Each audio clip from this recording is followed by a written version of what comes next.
So now that we have identified what our O snaps are, and we've got all the O snaps along the bottom here that we want turned on, we're going to try actually drawing some polylines. So I realize I jumped ahead a little bit in terms of jumping to this tool when I was demonstrating the O snaps for you all, but we're going to just do this a step at a time. So we're going to move over here to the toolbar, and we see the polyline tool right here.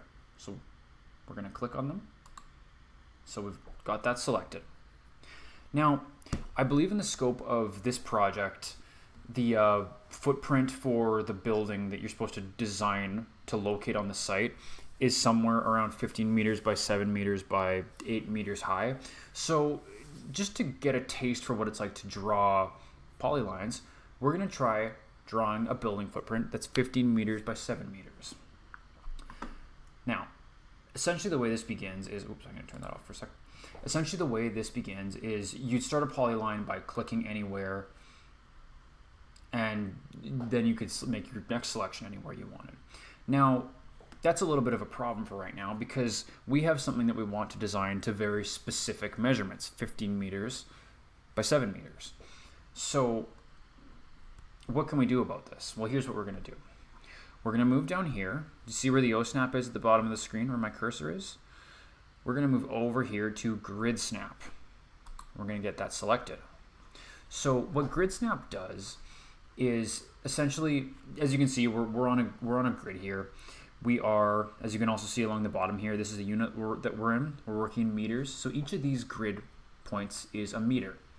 Now, the reason this is good is because if we have a grid snap on that only lets us snap to a point of intersection on the grid, that means that drawing things that are to a very specific measurement in nice straight lines becomes much, much easier.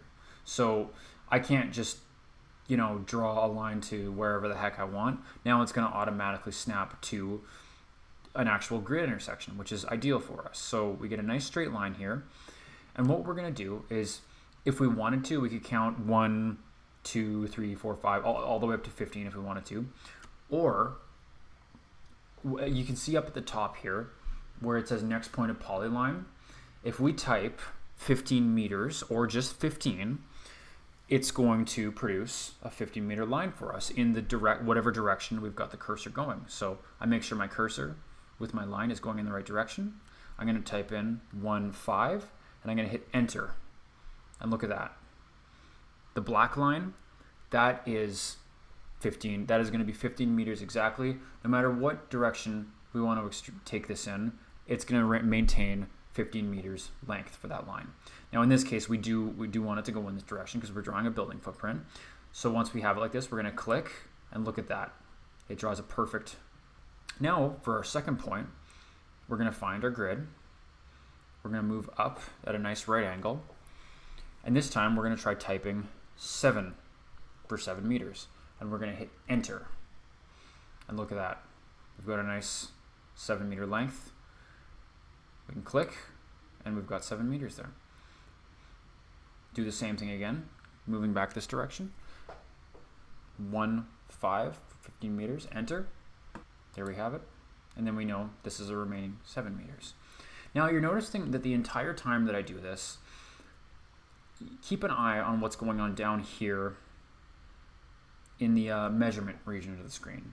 Essentially, it tells us that, okay, I've traced 1 meter, 2 meters, 3 meters.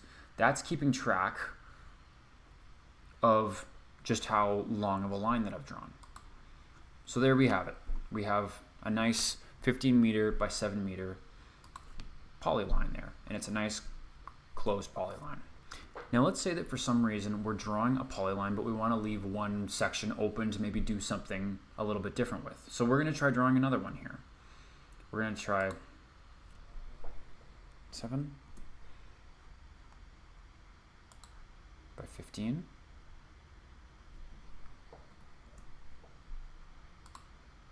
by 7.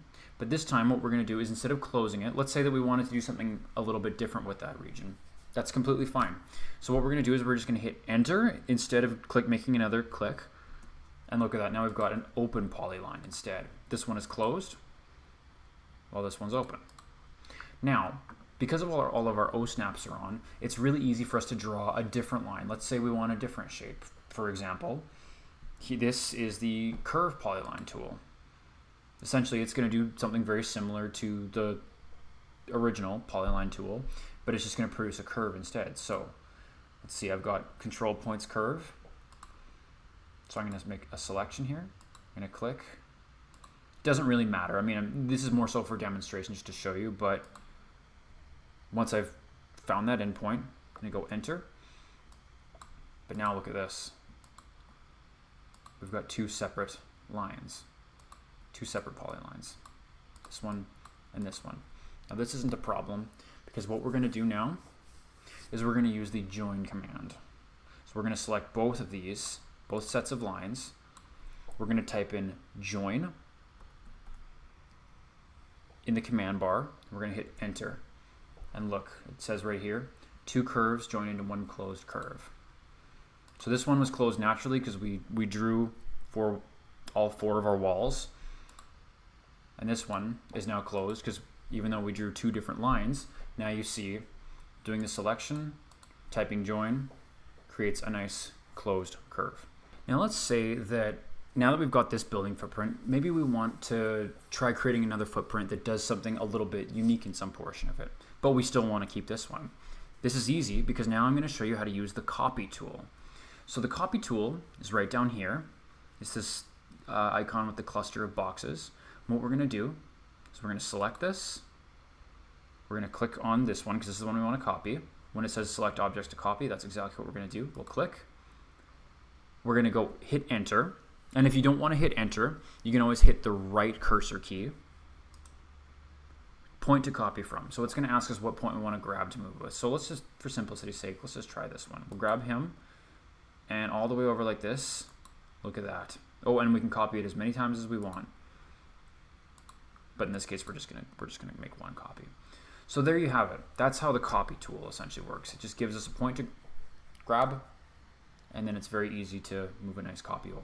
Now let's say that instead of having a flat wall on this side, we might want to create a building footprint that does something kind of unique. Let's say we want it to be a circular window of some sort. This is very easy to do because what we're going to do is this is where we're going to try using the circle tool, and we're going to get to try trimming lines. So here's how it's going to go. We're going to take our circle tool here. We'll click on. We're going to, thanks to our handy midpoint tool, we can draw a perfect circle from right inside, and look at that. Now, we can't exactly do anything with this right now because what we need is we need one nice closed polyline, and this is two polylines.